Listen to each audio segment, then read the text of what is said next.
So our next speaker is Mr. Houssam Elokda, and he is a person who grew up in Cairo, a metropolis of over 20 million people. He had a 4-hour-long commute and one of the highest pollution rates in the world, is how he describes Cairo. After futile attempts to improve his own well-being, Houssam traveled around the world on a mission to find ways to make life better for all residents of Cairo. But in the small Nova Scotian city of Halifax, he met Charles Montgomery, author of the book Happy City, which led him on a bigger, more challenging journey. Today, he leads global operations for Happy City, the urban design consultancy with a mission to transform cities into engines of happiness, health, and inclusion. Happy City has helped city leaders and developers from Canada to Dubai to build happiness and health in urban environments. Houssam learned a lot by working with the world's happy city heroes, those who have city leaders, those brave city leaders and developers who are changing lives every day. He's here to share some lessons and stories that he collected along the way. It's really nice to have him with us today, and please welcome to the podium Houssam. Thank you. And his topic, how can our cities make us happier? So please welcome Mr. Houssam Elokda.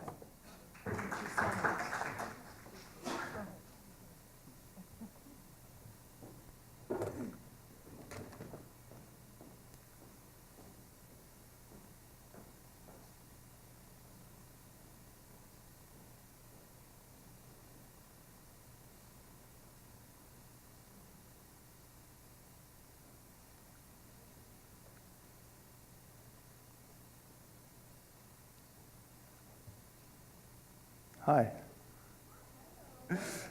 How's everyone doing today? I'm just trying to get this clicker to work. Maybe we'll get started today. Okay, excellent.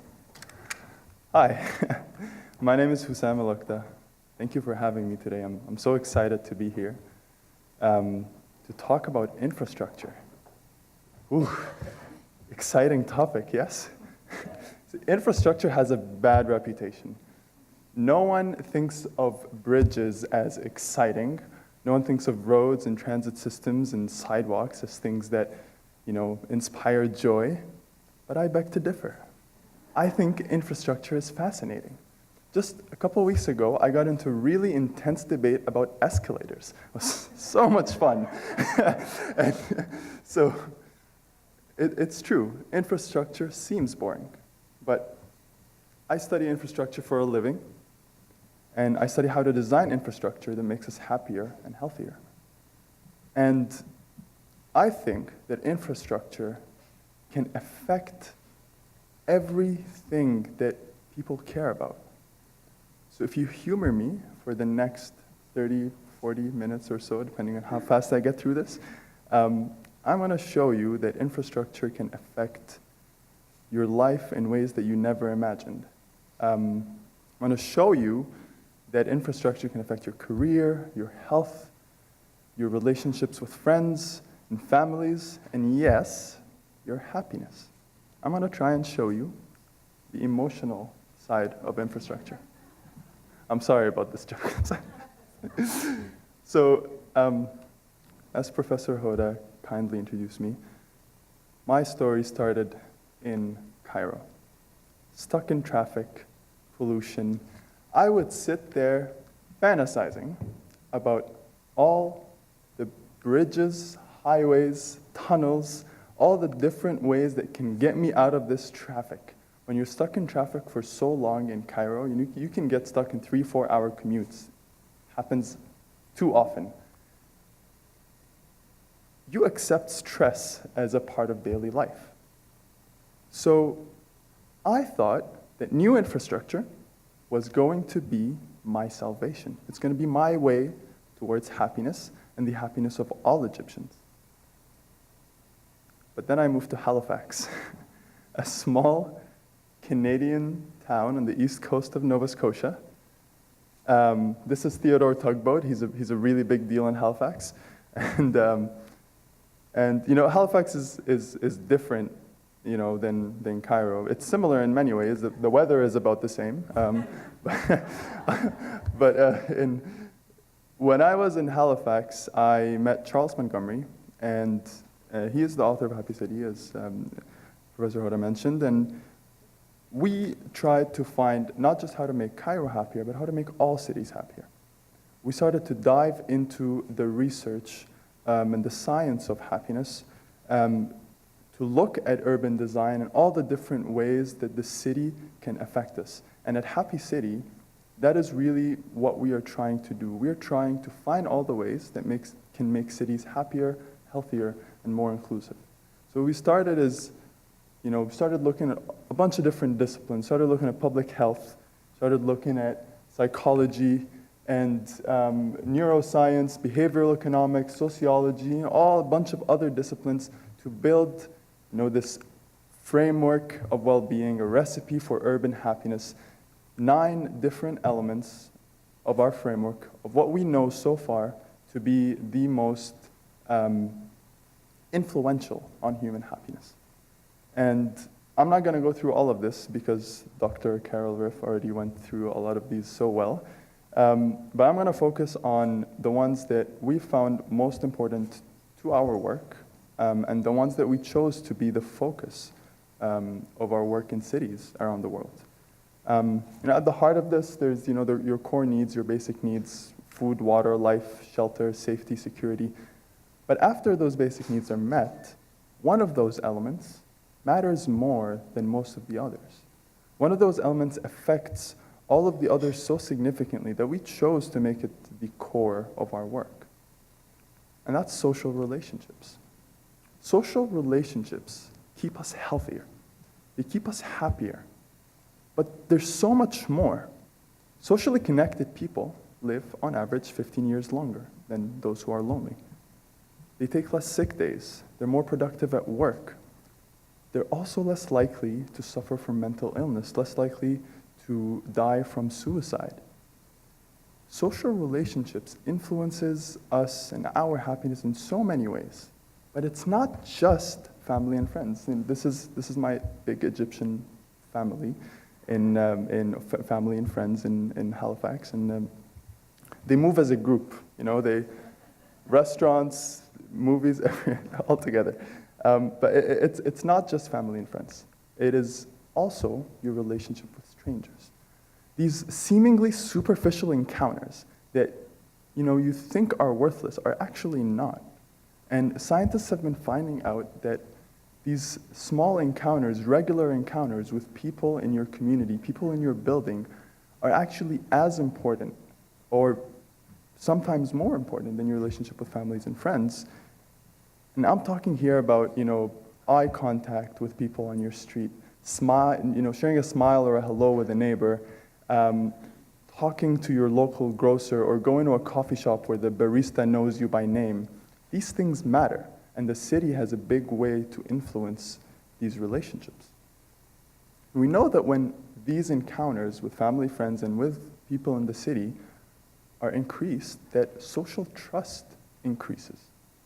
And we know that when social trust increases, cities tend to be happier. This is all the Canadian cities. At the top there of social trust and happiness is the little fishing town of Nova Scotia, and the big cities are falling behind. And in America, the story is kind of sad, because social trust has been plunging for decades. And it's a problem that's affecting Americans in so many different ways that it's really important. It needs to be solved. But Houssam, what does infrastructure have to do with my relationships with family and friends? Well, let me tell you a story. This is Chicago. In the mid-90s, the whole Midwest was hit with a terrible heat wave. Chicago especially was hit really hard. For over 3 days, pavements baked, the roads buckled, People pried open fire hydrants and they threw rocks at any city staff that tried to stop them. The temperatures over those 3 days reached nearly 42 degrees Celsius. That's more than 100 degrees Fahrenheit. You know, maybe it doesn't seem very hot to you, but this was 25 years ago, before, you know, all the effects of global warming. Today, it's just the perfect temperature for hot yoga. This is an accurate depiction of my face during hot yoga. Very real.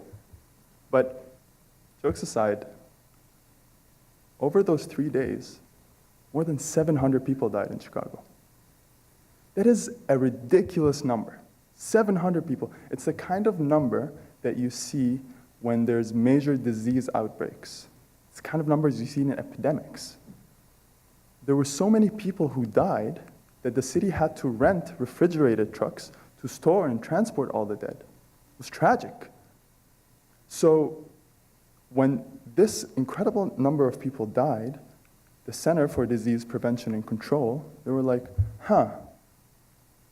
we need to find out what happened. You know that CDC, they're usually the ones, the doctors and scientists in zombie movies that are trying to save and find a cure for the zombie apocalypse.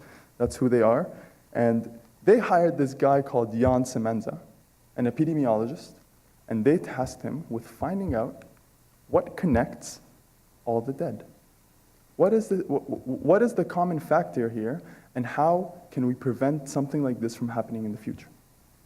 Jan Semenza went out, he looked at all the places that people lived, he tried to talk with their neighbors, their families, and everything, and he found there were a few things in common, but one thing stood out across all of the people that died. That they were alone. These people were nobodies. They had no friends, no family to check in on them. Their neighbors didn't know who they were, or they vaguely remembered them. They rarely went out, and when crisis struck, no one was there for them. And that was something that was common across all the people that died. But again, what does infrastructure have to do with that? Well, let's dive deeper in Chicago. These are two neighborhoods in Chicago, Englewood and Auburn Gresham. They had similar levels of poverty, similar levels of racial segregation and demographics in general. But in Englewood, 10 times more people died than in Auburn Gresham. Why did that happen? If you look at Auburn Gresham had a lot of shops, services. It had a main street. It had parks. It had schools. It had libraries and churches. It had things to do, opportunities for people to go out. And when people went out, they met other people in their neighborhood. When they met other people in their neighborhood, they built relationships. And when crisis struck, these relationships saved their lives. Englewood didn't have any of that. Englewood was cut through by major highways. Many of the streets don't have sidewalks. There's nothing to walk to. A lot of the public spaces and open spaces were turned into parking lots or left to dilapidate. They had no reason to go out, no reason to connect. And so, when crisis struck, they had no one. There was no one to help. And all across Chicago, Jan Semenza was finding that trend. The neighborhoods that had less urban mix, less things to do, less reasons to get out, were more likely to have people who died, even when he was looking at communities that were wealthier. So if we reflect on that, and then think of what do the majority of communities that are being built in the US today, or North America in general, look like? Well, they look a lot like this. You live here, you work there, you play there, shop, learn there, and you need a car to get all in between all of this. This dispersal has become the norm, and it is hurting Americans every single day. How is it hurting them? Well, the research has helped us to learn a lot about the different impacts that these two types of communities have. On the left, you have a typical suburban, car-dependent community. And on the right, you have a community with a bit more urban mix, a bit more variety, more walkability, more things to do. If you live in the community on the left, you are likely emitting twice as much greenhouse gases, naturally, because you're driving everywhere. You're spending twice as much more money getting around, which makes sense, because if you look at cars and you look at how much they cost, you realize that over 35 years, a car is costing you nearly $500,000 in retirement savings for each car. Because you're driving so much, you're not really moving. You're likely to be 10 pounds heavier. Because you're not moving, not as healthy. You're likely to die 3 to 5 years sooner. And yes, you're less social, less trusting, less likely to be trusting of your neighbors and of people, everyone around.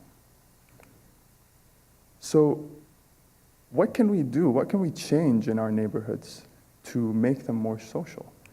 You know, I was talking about walkability. If you can't walk from your house to buy a loaf of bread, then something is wrong. You have to look at what is actually there within reach of walking distance from your home. And if it's not there, then no matter what infrastructure is in your city, you're not going to be able to walk to it. You can't meet people if there are no places to meet. So you need coffee shops, you need public spaces, you need plazas, parks. Or you can follow what Halifax did and put hammocks on the waterfront. It's really popular in Halifax. And you can't just put all of these opportunities, randomly disperse them everywhere. You have to co-locate them together. You know, you have to create a place that inspires people, that makes people feel attached. Every neighborhood needs a heart. And that heart can be a main street, it can be a plaza with shops and services around it. Because, you know, I don't think anyone ever fell in love with the Walmart parking lot. But this is the reality of most communities in America. This is what the center of the neighborhood looks like. And it never used to be like that. This is something that we've concocted in the last 50 to 60 years. But when I think back of my time in Cairo, I grew up in Heliopolis, which is very much, you know, a dense, walkable community with lots of opportunities, lots of places to walk to. I could walk to the grocery store, I could walk to see my friends, family, I walked to the mosque every weekend. But unless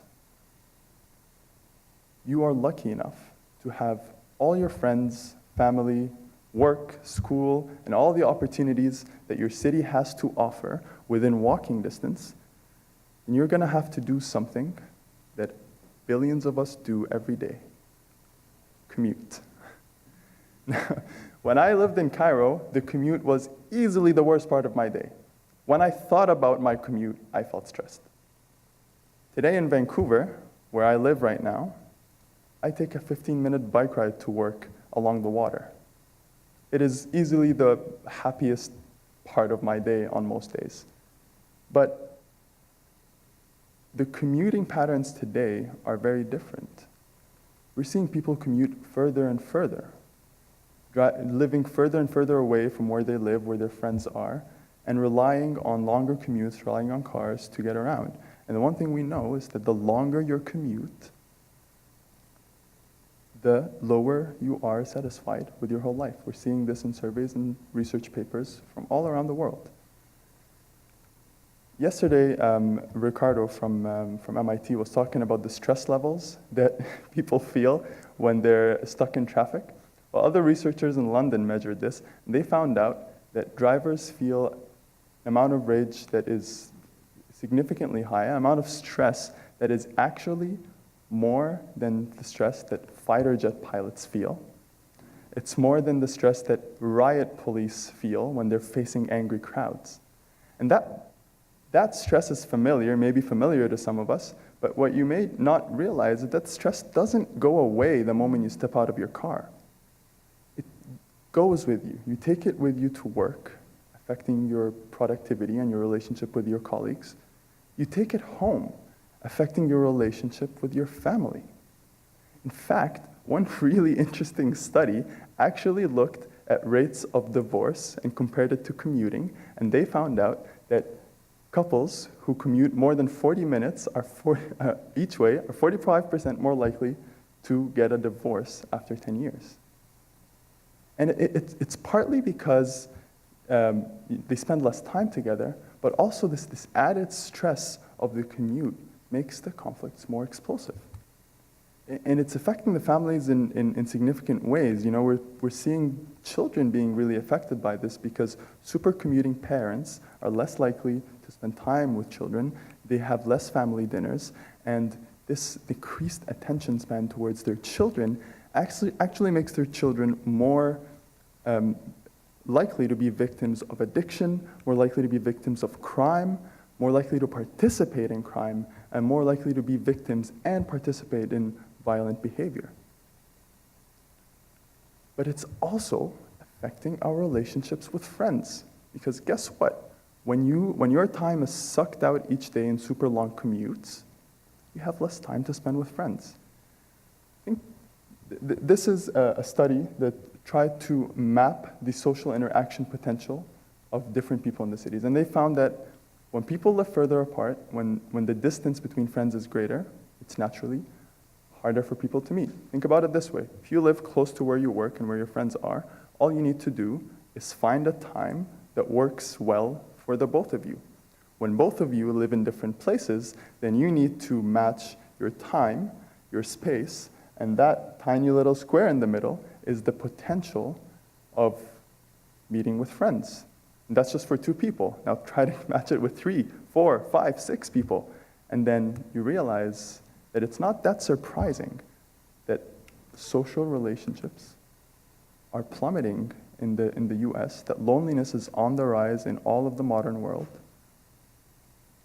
In America, only half people report to get regular face-to-face interactions. This has tremendous effects on people's health, on people's happiness, and it's really important that the infrastructure that we're designing, that we're building, tackles these problems. So if driving is too stressful and too isolating, which mode of commute makes us happier and healthier? Well, it turns out cyclists report to be the happiest with their commute.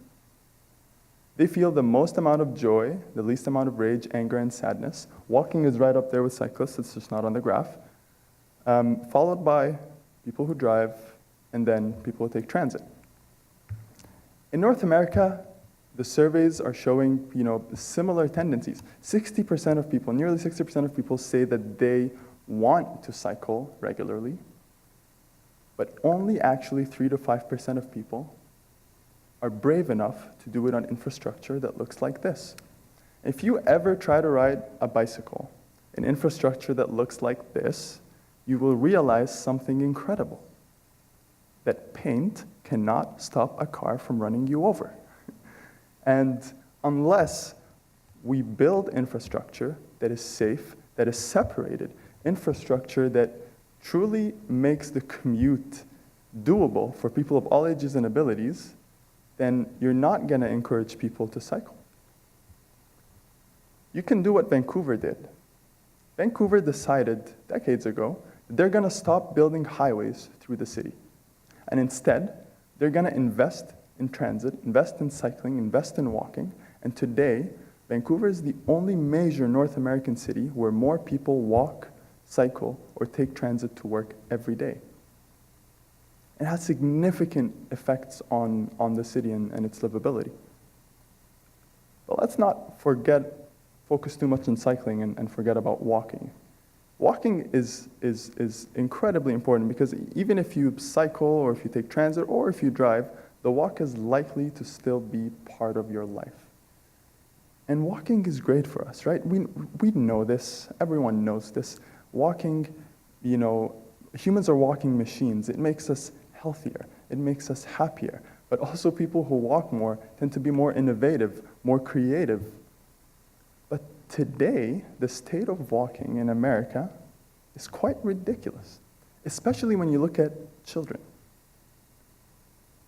50 years ago, most children, almost half of children, used to walk or cycle to work. The majority of others took the school bus, and only about 12% were being driven to work, to school. But today, that's almost reversed. Now the parents have become the kids' personal chauffeurs, and they're driving them to school, they're driving them to practice. It's not just robbing the children of their independence, it's robbing the parents of their time and sometimes their sanity. And that needs to change. And when you think about the main reason why parents don't let their children walk or cycle to school anymore, it's because streets are no longer safe. No parent wants to send their child to death. And all across America, we're seeing so many people dying on the streets. 13 pedestrians every day are dying because they get hit by cars. That's a ridiculous number. Think about it this way. It's like a Boeing 737 MAX crashing into the United States every 15 days, killing everyone on board. When that happened halfway across the world, we banned this plane from flying anywhere. There was outrage. Boeing is now in shatters. But we're not seeing the same outrage when it comes to pedestrian deaths happening every single day and increasing. It's rising. And where do you think these deaths are happening? They're not happening in the wealthier, usually in the US, whiter communities. No. They're happening in your poorest communities. They're affecting people disproportionately based on their socioeconomic status. In Washington, here, 80% of your pedestrian deaths are people of color. This is your reality in DC today, and it's incredibly unfair. So that's why when we talk about the Vision Zero movement, which I know that the DC region is working on, it's not a movement about, it's not really about infrastructure, it's not really just about safety. It's a movement about equity. It's a movement about making the city work for everyone. And it doesn't have to be really complicated. It's really as simple as making crosswalks more complicated, more visually complicated so that cars, are expecting people to come and they slow down, making crosswalks shorter, adding some greenery, adding some elements to the street to give it the kind of, the kind of complexity that makes drivers pay more attention. And it doesn't need to be that expensive. This is a project that we helped with in Mexico City, where they just worked with cones and paint. And the effects on reducing pedestrian vehicle conflicts were significant. And we're also noticing something, that when cars are transformed to places that are calmer, that are slower, have less traffic going through them, is that people are more likely to build social relationships. It makes sense when the street is safe, when the street is, not loud and not polluted. You want to spend time outside more. You spend time outside more, you are going to meet people. You're going to build relationships. But it's not just about the safety of the streets. If we really want to make our communities more social, our streets more social, and our walk and our commutes more social, we also have to think of the way that infrastructure, specifically buildings, make us feel. Let me tell you a little story. This is an experiment that we did in Seattle. We got volunteers, dressed them up like tourists. We gave them big maps, asked them to stand in different urban environments, looking lost, confused, ready to be robbed, and we put them in different urban environments. We tried to compare whether blank facades like this, which are very typical in many communities today, affect people's emotions and their behavior as compared to more active edges. So we're talking about buildings that have more windows, more doors, entrances, things to do, things to see. What we tried to find out is we put these volunteers and try to find out how many people will unsolicitedly offer to help them. And then when they would offer to help them, the volunteers would tell them, okay, can I actually use your phone to try and find where I'm going? And we measured that. And then they would take it even a step further and ask them to actually walk them to where they wanted to go. And the results were fascinating. We found out that at this active edge, people were 4 times more likely to help the pedestrians. The street edge actually affected the kindness of the passersby. They're more likely to give them their phone, more likely to actually walk them. One of our misbehaving volunteers actually got a date out of it. And that tells us a lot, because we're seeing, in other experiments and other research, that environments like this, they make people feel happier, feel less stressed. People actually walk slower. They're more likely to stop and have a chat and have a phone call in front of environments that look like this than environments that look like this. The shape of the building and how it shapes our lives is really fascinating. So what that tells us is we need to build more edges like this. Here, this is Mexico City, and less edges like that. This is Las Vegas. No. No. Yes. This is my street in Vancouver. This is actually a Home Depot. It's incredible.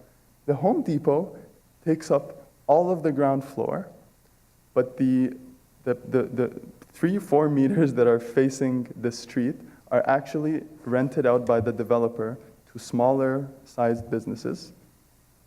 And the developer actually makes more money per square foot renting out to these small businesses than they do to the whole Home Depot. But above that, there's actually apartments and a courtyard and green space and shared space for the residents. So the big box solution is not the only option that cities have.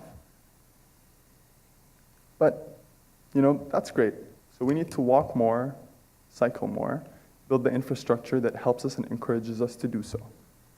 But what if where you need to go every day is too far to walk or cycle? No matter how joyful the commute is, it sucks to commute and walk or cycle, especially for 45 minutes every day. Most people can't do it. So if you are in that position, then you're stuck with 2 options. You either have to take transit or you have to drive a car. And that takes me back here. Remember how I was fascinated with all the bridges and all the tunnels and the highways that can get me out of this traffic? And that makes sense, doesn't it? I am stuck in traffic because there are too many cars and not enough road, right? This is my situation, stuck somewhere in the middle there. If I add more road, then there will be no more traffic, right? That's kind of the logic of it, and the logic that makes people invest more in road infrastructure and road widening projects. But that's actually wrong. That's not what happens. You see, there's something called induced demand that transportation professionals have all kind of understood and agreed, and there's so much science behind it. And it's really simple. When the road is blocked, someone who wakes up and needs to take the road at 8 o'clock but realizes it's too busy, they change their behavior. Maybe they leave earlier. Maybe they leave later to avoid the rush hour. Maybe they will leave their car altogether and they will walk, cycle, or take transit to work. Their behavior changes. But what happens is that when the road capacity increases, people's decisions change. The people who leave the road and do something else or take another way to work, they end up coming back because now the road has more capacity. And before you know it, there are new drivers on the road. The increased capacity induces more driving demand, and the rush hours are back in no time, and they're usually much worse. And we're seeing that happening in cities all over the world. It's been proven to not work so many times that it is really baffling that politicians and city officials still claim that this is going to be a viable solution. And it made me realize that when I was back in Cairo, stuck in traffic, I was wrong, but I was wrong because I was asking the wrong question. I was asking, How do we get more cars through this road? How do we move more cars? But cars don't need to go to work. Cars don't go don't go to the movies, they don't go to shops, they don't go spend money in the local economy. Cars don't go see their family and friends unless you're in a Pixar movie. People do. People need to do all these things. And strong economies are not ones that move a lot of cars, they're ones that move a lot of people. And if we start to look at how many people you can move in different modes of commute, the answer starts to become quite clear. This is what it takes to move 60 people by bus, bike, and car. The only thing that's not directly visible in this slide is that when those 60 people with a car get to where they're going, they still need to park their car somewhere. And when you look deeper at how much you can move in each lane of traffic that you built, it starts to become kind of ridiculous that we think that we're going to get the best return of our investments by building for the least efficient mode of transportation. And when we look at that, we start to see something else, is that transit is king.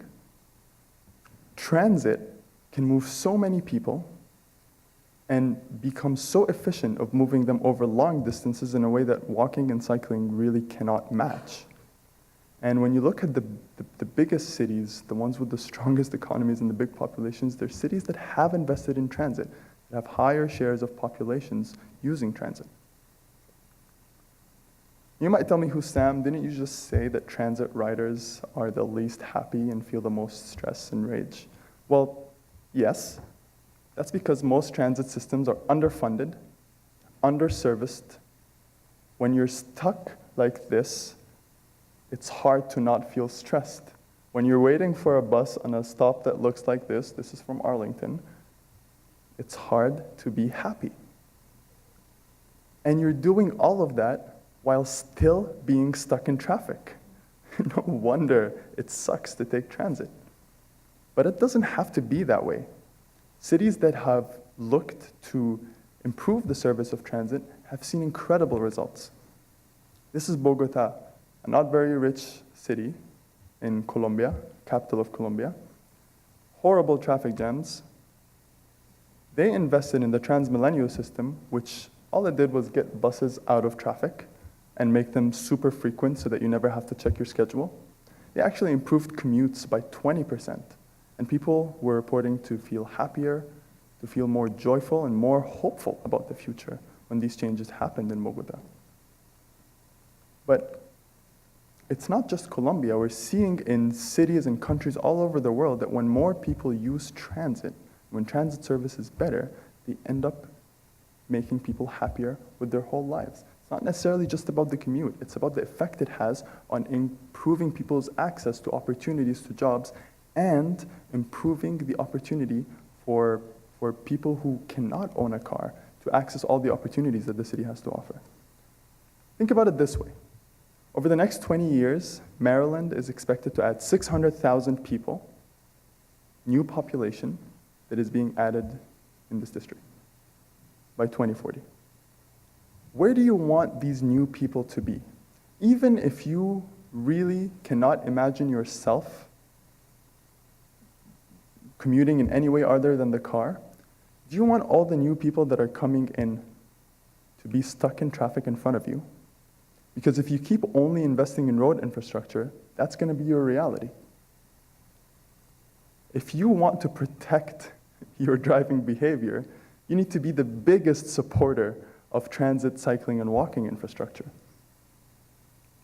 You can do something else. You know, this is actually happening right now in Arlington in certain scales, but it's actually happening in bigger scales in other cities. They're making transit lines that don't stop in traffic, that are frequent, and then they're going around these transit stations and building density, dense walkable communities to concentrate populations around transit. And what do you get? You get increase in population without increasing traffic significantly. And that really matters. And people ask me, Houssam, isn't the future going to be driverless and ride-sharing and Ubers and Lyfts and all these things?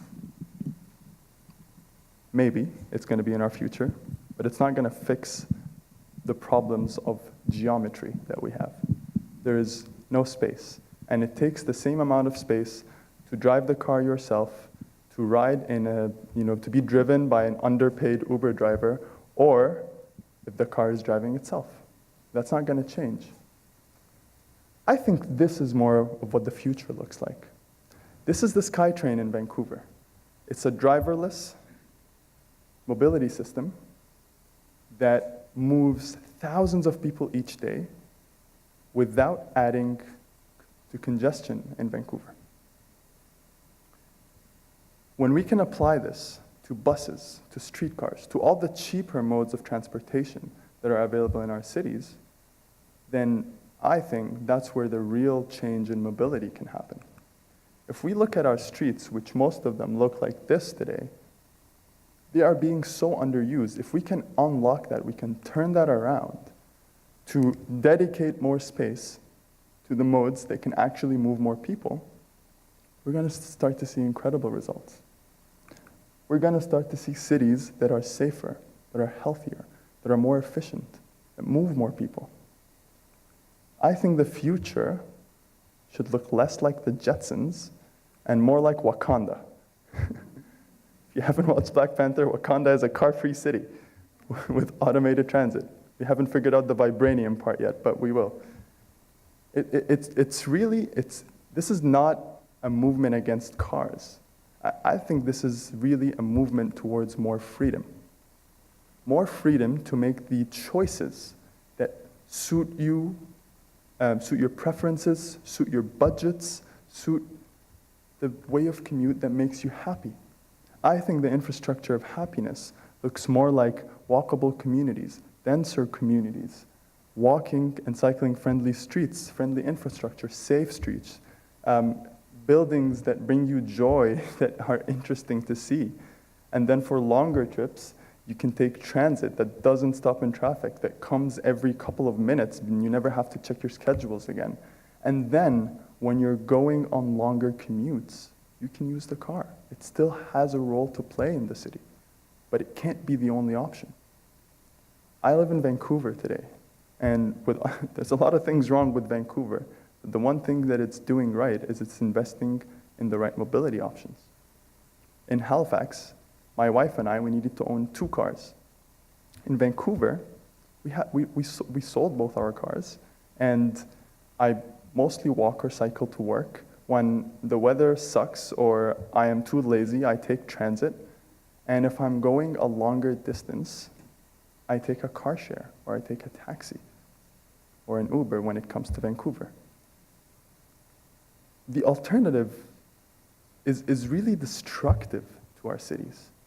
It's building highways and building bridges and roads that cost so much to build, so much to maintain, and they take up so much space. Where are we going to put all these roads? Are we going to tear down our neighborhoods? Are we going to tear down our parks? Are we going to tear down everything that we love about our cities to make more room for the least efficient mode of commute?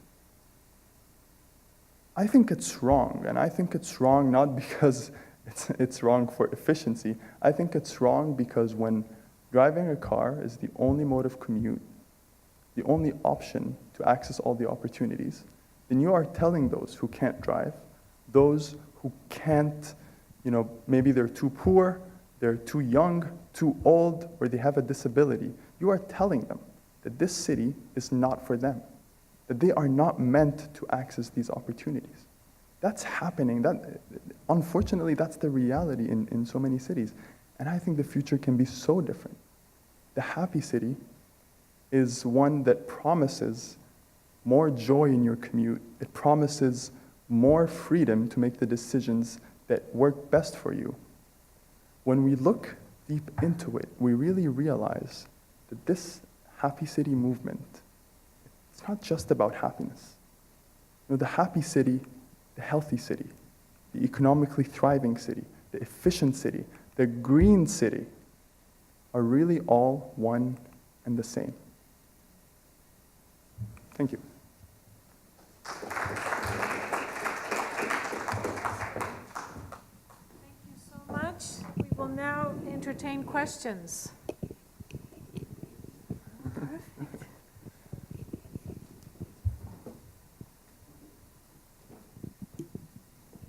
Great. Thanks for your presentation, Houssam. Very interesting. I got a question for you on economics. Yes, And please. I think you made a very compelling case why more walkable cities are better. But in Montgomery County, for example, there's a lot of discussion around right now about a rapid bus system versus adding more lanes to 270 and some of the major highways.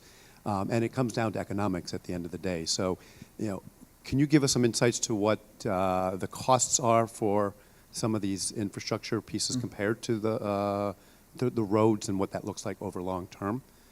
And the second question is around sustainability as well, and other areas of sustainability, incorporating renewable energy and other types of technologies that also seem to be tied to happiness, but also come up as questions about how to make your city more renewable. Sorry.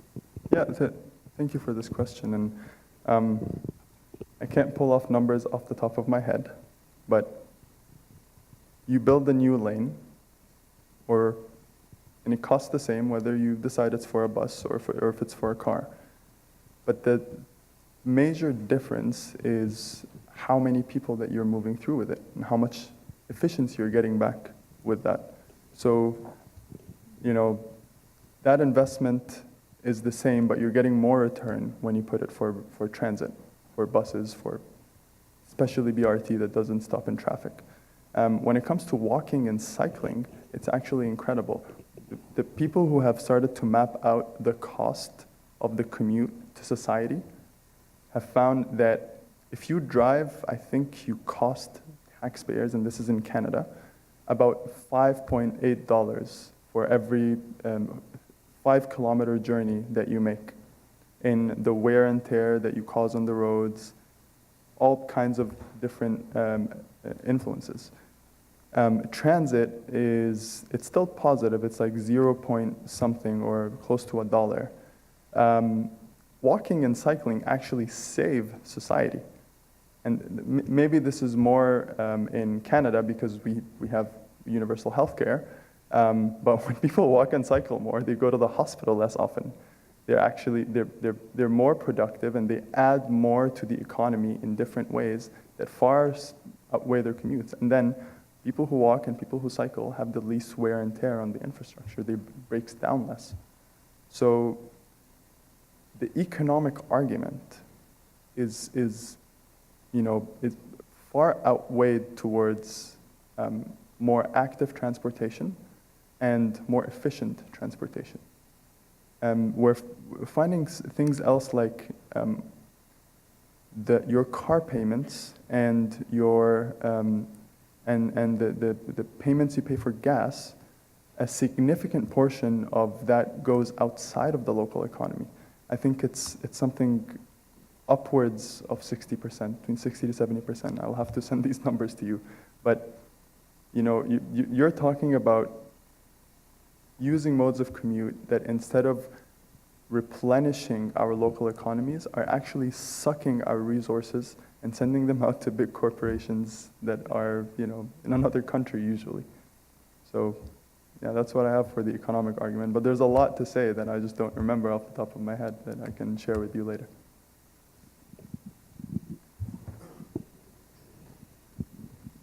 Thanks, Houssam. From our earlier conversation, that was a lot of preaching to the choir. But I worked on a project a while back that looked at the concept of 3D cities. So, not only looking at the social interaction potential of having that greater density.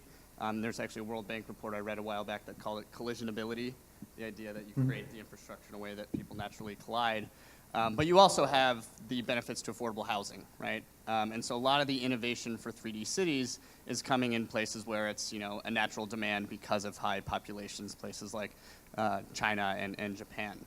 But at the same time, there's this scholar named Thomas Glynn who back in the 70s did this study on suburban neighborhoods, essentially looked at, to bring this around to the broader theme of the conference, what in those communities creates happiness. And so the survey responses centered around things like involvement in the community, safety and security, quality of interactions. So you think of kind of the classic American community where, you know, you have the guy outside watering his lawn and neighbors talking, the, you know, block party, et cetera. And so one of the concerns about the concept of 3D cities is how do we take some of those elements of happiness that people report for these kind of two-dimensional, sprawled suburban neighborhoods and integrate them into these kind of 3D structures. So, you know, instead of having, in the DC style, you know, instead of having the neighborhood of Shaw and the neighborhood of DuPont, you'd have kind of the level of Shaw and the level of DuPont, right? So how do you kind of blend the need for density and, you know, better transportation systems within that with some of the components of happiness that people might find from the, you know, neighborhood style communities that are more sprawled out? Yeah, thank you for that question, because it's an important piece of building happier cities that I didn't touch upon in this presentation. If you remember the earlier slides that showed that St. John, Newfoundland was the happiest city in Canada, St. John is a tiny city. And as cities, specifically in Canada, get bigger, the happiness rates go down. And we're seeing that same in New York and LA, and big, dense, superpopulated cities swing to the edge of actually bringing people too close together.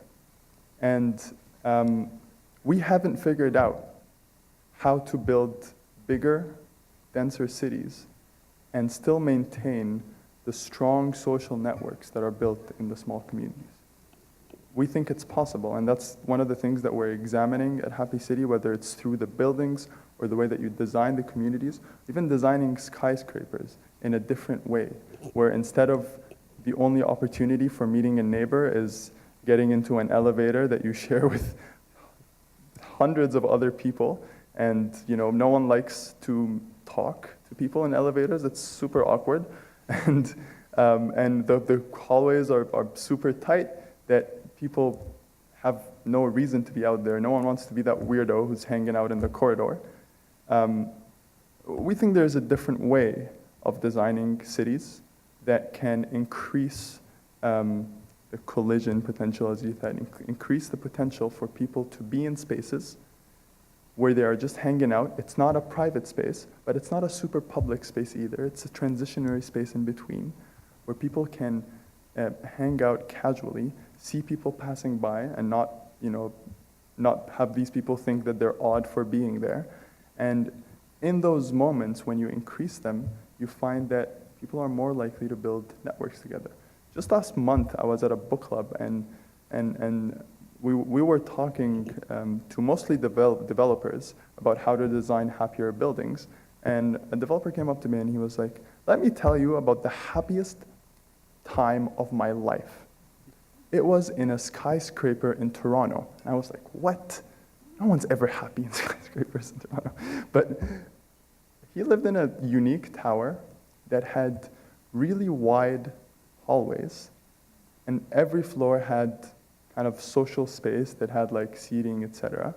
And he said that, you know, the kids used to play in these corridors all the time. They would bring out tables from their houses and have like communal, like floor level dinners together. It's just not the kind of thing that you can do in most buildings today. The infrastructure doesn't allow you to do it. And so we think when you think of it that way of, you know, limiting the number of people that have repeated interactions, putting them in places where they have somewhere to actually meet, and then programming these spaces in a way that gives people a reason to use them. You can apply this model on the apartment level, you can apply it on the neighborhood level, even when you're building, you know, lower density communities. You can lay out the buildings in ways that are more social, that encourage people to live in their own little clusters, their own little villages within the city. Because now there's an overload of crowdedness, and when you're overloaded with so many strangers, you end up retreating, and you end up feeling sometimes even more isolated. Thank you.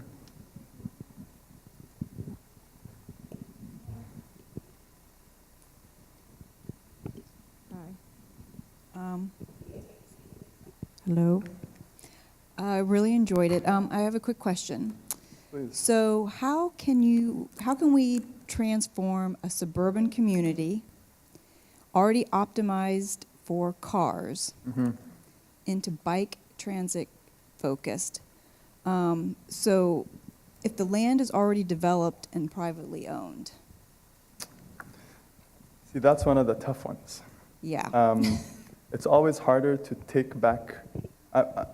I think communities that are built that way, they are, in our research, we're finding that they're extremely inefficient. So they are not just inefficient in moving people, but when you look at the commercial taxes, property taxes, and income taxes that are being collected from these kinds of neighborhoods, they do not match up to the costs of servicing these neighborhoods. So in the end, the people who live in communities like this have a privilege. They're being subsidized by more efficient communities. And no one likes their privilege taken away. It's just the reality. It's why when you are looking at a community that is mostly single family in a city with an affordability crisis like we are having in Vancouver, people are not willing to give up their single family homes that are in very accessible and lucrative neighborhoods. So the incentive has to come in different ways. You have to look, I think we can start with the shopping malls. So, those big box stores and swaths of empty parking lots. I really think that the people developing this are just, they can't see the math of the other option, because these places have so much space that can be turned around and have been turned around in many American cities today into communities with main streets, public spaces, housing, offices. There's space to support that. So you can start with these centers and you can connect them with transit, and from there, it has to be the work of city staff and policymakers to try and expand that, we call it the suburban repair, to try and expand the walkable communities and expand them outward until, good cities have to provide options for people. They have to give options for people who prefer to live in a single family home, people who prefer to live in towers. But it can't be full communities that are like that, so you have to balance it. If you want single family, then you have to add more density closer to where the transit lines are, or you have to raise everything to a Paris-style thing. The balance needs to come, the density needs to be there, the money needs to flow into the community to make it viable, or else it's just subsidized. Hope that answers your question.